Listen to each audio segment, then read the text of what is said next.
बिस्मिल्लाहिर्रहमानिर्रहीम। अस्सलाम वालेकुम। हकीकत टीवी साइंस एंड हेल्थ में खुश आमदीद।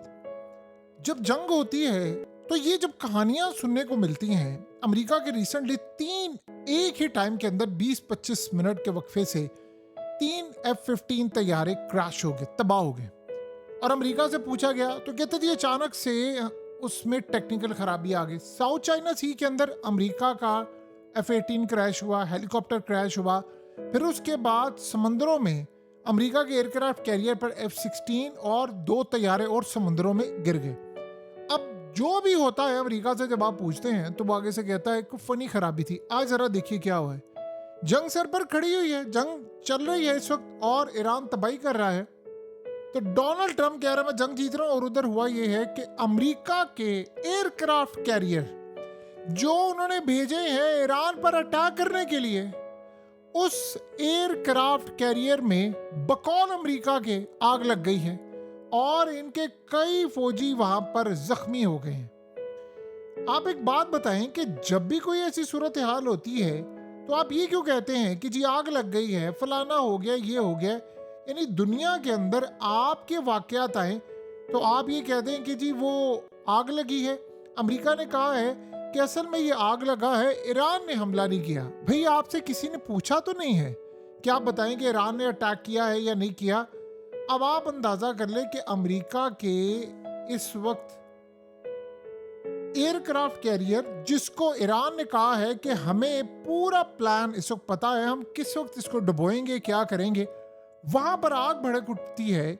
और फिर आप ये खबर ब्रेक करते हैं कि जी वो आग लगी है, उसमें हमारे दो सेलर्स जो थे वो भी शदीद जख्मी हो गए हैं। उन्होंने कहा जी मजीद कोई इतना बड़ा नुकसान नहीं हुआ, इस वक्त एयरक्राफ्ट कैरियर मुकम्मल तौर पर बहाल है और दो अफराद इसमें जख्मी हैं, लेकिन उनकी हालत इस वक्त खतरे से बाहर है। आप एक बात बताइए कि आपने क्यों खबर ब्रेक की है? अगर आग मामूली सी है तो आपको ये खबर ब्रेक करने की क्या जरूरत है? होते हैं टेक्निकल फॉल्ट। अब वो इतनी दूर है, उसमें 4-5 हजार फौजी हैं, आपको ये खबर बताने की क्या जरूरत है? जंग ना होती तो कितने मसाइल और भी आए थे, एयरक्राफ्ट कैरियर में इश्यूज आ जाते हैं, तो वो क्या आप सब बताते हैं? असल कहानी ये है कि आप ये बताएं आप छुपा क्या रहे हैं। देखिए यहाँ सबसे पहले एक सवाल ये पैदा होता है, ईरान ने अभी तक कोई चीज क्लेम नहीं की कि उन्होंने अमेरिका के एयरक्राफ्ट कैरियर पर अटैक किया है या नहीं किया, उन्होंने ड्रोन मारा है या नहीं मारा। सवाल ये सिर्फ पैदा होता है दो चीजों का। अमेरिका का एयरक्राफ्ट कैरियर तो था स्टेट ऑफ हार्मस के सामने, वो तब नए हार्मस को खुलवाने के लिए गया था। ये हुआ क्या है कि अमेरिका का एयरक्राफ्ट कैरियर भाग गया। अब जरा 2 मिनट के लिए पीछे चले जाए। ईरान ने यह बात कही है चंद दिन पहले कि हमने अमेरिका के एयरक्राफ्ट कैरियर पर मिसाइल मारे हैं। उन्होंने आगे नहीं बताया कि मिसाइल इंटरसेप्ट हुए हैं, रुके हैं, तबाह किए हैं, थर्ड क्लास मिसाइल मारे थे या उन्होंने ड्रोन मारे, कुछ भी नहीं। बस उन्होंने इतना कहा कि हमने अटैक कर दिया है और बाद में अगले दिन उन्होंने कहा कि अमेरिका का एयरक्राफ्ट कैरियर यहां से भाग गया है। अब सवाल यहां पर यह पैदा होता है कि अगर उन्होंने अटैक किया है, उस अटैक के नतीजे में क्या एयरक्राफ्ट कैरियर पर हिट हुआ है या नहीं हुआ, और ये आग उसी सिलसिले की कड़ी है और अमेरिका वेट कर रहा था कि ईरान कोई बात करे, तो ईरान ने एडमिट नहीं किया। क्योंकि देखिए दो चीजें आप समझिए। डगलस मैकग्रेगोर ने एक बात की थी, उसने कहा था कि अगर एयरक्राफ्ट कैरियर हिट हो गया तो ये तीसरी जंग अजीम छिड़ जाएगी। उसकी वजह ये वहां 5,000 फौजी है। सम टाइम होता है, अब F-15 तैयारे अमेरिका के 3 कुवैत के अंदर गिरे हैं, लेकिन एक भी तैयारा अमेरिका का ईरान ने क्लेम नहीं किया। ओपनली उनके मीडिया ने कहा है कि हमने तीनों तैयारे गिराए हैं। ईरान की जो गवर्नमेंट है उन्होंने बात नहीं की। ये बात ध्यान में रखिएगा, क्योंकि उसकी रीजन ये है कि जब आप ये सूरत हाल होती है फिर आप बताते हैं, आप असल में पैगाम देते हैं किसी को कि हम ये कर सकते हैं तो हम कुछ भी कर सकते हैं। अब इस सूरत हाल के अंदर सिस्टम डिसेबल है अमेरिका के। अमेरिका का एयरक्राफ्ट कैरियर भागा क्यों है? देखिए उसका काम भागना नहीं था, उसके 90 तैयारे थे उसके ऊपर, उसके इर्द गिर्द वॉरशिप्स थे, अमेरिका का एयरक्राफ्ट कैरियर था, एक नहीं थे, दो थे, तीसरा भी इन्होंने भेजा हुआ, तो वो यहां से भागा क्यों है? उसको तो भेजा ही था लड़ने के लिए, उसको भागने के लिए तो भेजा नहीं था। तो सवाल ये पैदा होता है फिर क्यों? देखिए आप इस सारी सूरत हाल का जायजा लें कि आज मोदी ने कॉल की है मसूद पेज़ेश्कियान को, ईरान के प्रेसिडेंट को। क्यों कॉल की है उसने? उसने कॉल की है कि आप ये जंग बंद करें। बाकायदा तौर पर उसने कहा जी हालात बड़े ख़राब हैं, तबाही हो रही है, इंडियंस की जान को भी खतरा है जो वहाँ पर गए हैं। तो उन्होंने कहा जी ये खित्ते में तबाही हो रही है, आप इस जंग को बंद करें। इस जंग का आपको पता है इंडिया को कितना फ़ायदा है इस जंग का? आज ईरान की वजह से इंडिया को इजाज़त मिली है कि वो रशिया से तेल ले सकता है। बांग्लादेश ने भी अमेरिका को कहा हमें भी इजाज़त दे। इंडिया की लॉटरी निकली है इस जंग से, रशिया की निकली है, इंडिया की निकली है और बहुत सारी कंट्रीज की। तो इन सब की लॉटरीज निकली है इंडिया के, तो जाहिर सी बात है वारे न्यारे हो गए, तेल की कीमतें ऊपर गई, वो डिस्काउंटेड तेल ले रहा, वो धड़ाधड़ लेगा और वो हो सकता है इतना ले ले कि कई महीने उसका काम करे। तो इस सूरत हाल में अब आप कॉल क्यों कर रहे हैं? कॉल इसलिए कर रहे हैं कि इसराइल ने कहा है मोदी को कि कॉल करो मसूद पज़ेश्कियान को और कहो कि आप ये जंग बंद करें। अब देखिए स्टीव विटकॉफ ने पैगाम भेजा ओमान के जरिए, और पैगाम क्या है किसको? ईरान को, कि आप ये जंग बंद करें। मसला ये है कि सब जो कांटेक्ट करें, क्योंकि सिविलियन है, तो सिविलियन ने किसको राब्ता करना है?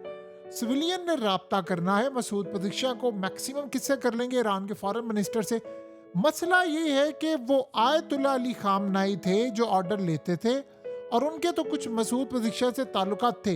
ये जो नए आयतुल्ला आए हैं ये तो अंडरग्राउंड है टोटली, ये तो ना किसी से मिल रहे हैं ना बातचीत कर रहे हैं, क्योंकि वो जख्मी भी है और उन पर अटैक, आज उन्होंने तकरीर की है, उन्होंने ओपनली पैगाम दिया, लेकिन वीडियो उनकी सामने नहीं आई। उन्होंने कहा है मारो अमेरिका को और उनकी एजेंसी और ये वो सब कुछ जो कुछ भी आता है मारो। सवाल यहाँ पर यह पैदा होता है कि मसूद पज़ेश्कियान के तो आप समझ लें कुछ टर्म्स ही नहीं है आयतुल्ला अली खामनाई के बेटे मुज्तबा खामनाई से, तो वो बात किससे करेंगे? और मसूद पज़ेश्कियान की कोई वैल्यू नहीं है।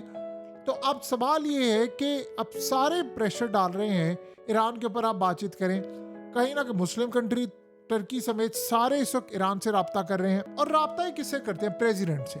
और राब्ता किसे करते हैं? ये फॉरेन मिनिस्टर से। देखिए वो जो कमांडर थे और आयतुल्ला अली खामनाई, जो सारे उनके सीनियर लोग थे जिनके साथ सबके ताल्लुकात थे पूरे खित्ते में, वो सारे तो आपने मार दिए हुए हैं। तो आपने बातचीत किससे करनी है? जो नई क़यादत आई हुई है ये तो किसी को जानती भी नहीं है, इनके तो ताल्लुकात ही नहीं है। इनको तो ऑर्डर जो देकर गए थे आयतुल्ला अली खामनाई ऑर्डर ले रहे हैं, और जो नए आयतुल्ला ने आते साथ ही ऑर्डर जारी कर दिए कि मारो अमेरिका को, रच के मारो, पूरे खित्ते में मारो, उड़ा दो इसको।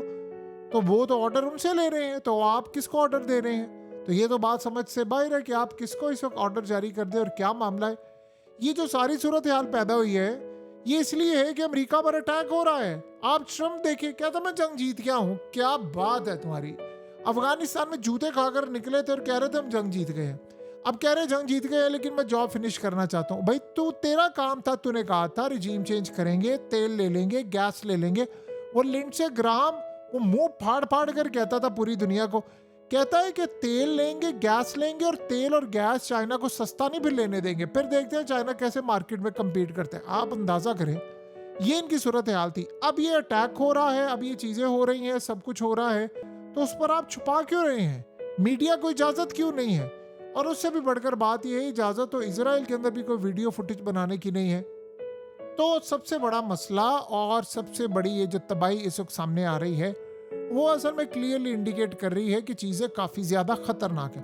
अमेरिका के लिए परेशान कुन सूरत हाल है, और अमेरिका अपसेट भी है, और अमेरिका को ये बात गुस्सा भी दिला रही है कि ये मामला तो हो क्या रहे हैं, ये सूरत हाल क्या है, और इस पूरे खेल के अंदर हम कहाँ पर खड़े हैं। देखिए सबसे पहली बात यह है, अमेरिका इस फेज में दाखिल हो गया है, और अमेरिका इस लेवल पर है कि जहां उसका एयरक्राफ्ट कैरियर, आप सोचे ना कि क्यों अमेरिका ने कहा कि स्टेट ऑफ हॉर्मस से मेरी नेवी नहीं बचा सकती, आप खुद करें। इन्होंने तो कहा था कि हम आपको बचाएंगे, तो फिर एयरक्राफ्ट कैरियर के थ्रू ही बचाना था ना, क्योंकि उस पर 90 तैयारे थे और वहां पर डिफेंस सिस्टम लगा था। फिर वो भाग क्यों गया? इसका मतलब है कि वो भागा है, वो हिट हुआ है, उसको कुछ हुआ है, और ये नहीं बता रहे। ईरान क्लेम नहीं कर रहा। जैसे देखिए मिसाल इसकी ये ले ले, माजी में आपको पता है कि इसराइल जब भी ईरान का न्यूक्लियर प्रोग्राम तबाह करता था उसने कभी क्लेम नहीं किया मैंने तबाह किया, कभी भी नहीं। उसके न्यूक्लियर साइंटिस्ट मार दिए, कभी भी नहीं कहा। हमेशा कहता था कि ये पता नहीं, हमें नहीं पता, किसी ने मार दिए होंगे। वो कभी क्लेम नहीं करते थे, उन पर नाम आता था। अब ईरान पर अटैक करना तो जाहिर सी बात आसानी उस वक्त तो एक करते थे। अब ईरान कहता रह जाता नहीं इसराइल ने किया, नहीं किया। अब असल में सूरत हाल है, अब जब भी करते हैं एडमिट करते हैं। तो बहुत दफ़ा ईरान भी अटैक कर दे, चीज़ें गिरा दे, F-35 को हिट कर दे, F-15 को कर दे, फलाने को कर दे, तो आप क्या करते हैं? आप फिर एडमिट नहीं करते, क्योंकि जब आप एक चीज़ को एडमिट करते हैं फिर आपको 10 चीज़ें और एडमिट करना पड़ती हैं। सो अब सूरत हाल ये है कि ईरान का जो मिसाइल लगे हैं, लग ऐसे रहा है कि वो सीधा एयरक्राफ्ट कैरियर पर लग गए हैं, लेकिन इस सारी सूरत हाल के अंदर फिर अमेरिका भागा क्यों है, आग लग गई है, कैसे हुआ है, ये एक सवाल है। अमेरिका के पास इसका कोई जवाब नहीं, और जवाब उसने देना भी क्यों है। वो पूरी दुनिया के अंदर खुद लाफिंग स्टॉक इस वक्त बना हुआ है, और आपको पता है पूरा वर्ल्ड इन पर हंस रहा है, और हंस इसलिए रहा है क्योंकि इन्होंने अपने आप को इस काबिल बना लिया। हकीकत टीवी साइंस एंड हेल्थ की इस वीडियो के नीचे कमेंट ज़रूर कीजिए, अपनी राय का इजहार ज़रूर करें, और इस वीडियो को हर जगह शेयर करते हुए चैनल को सब्सक्राइब ज़रूर करें।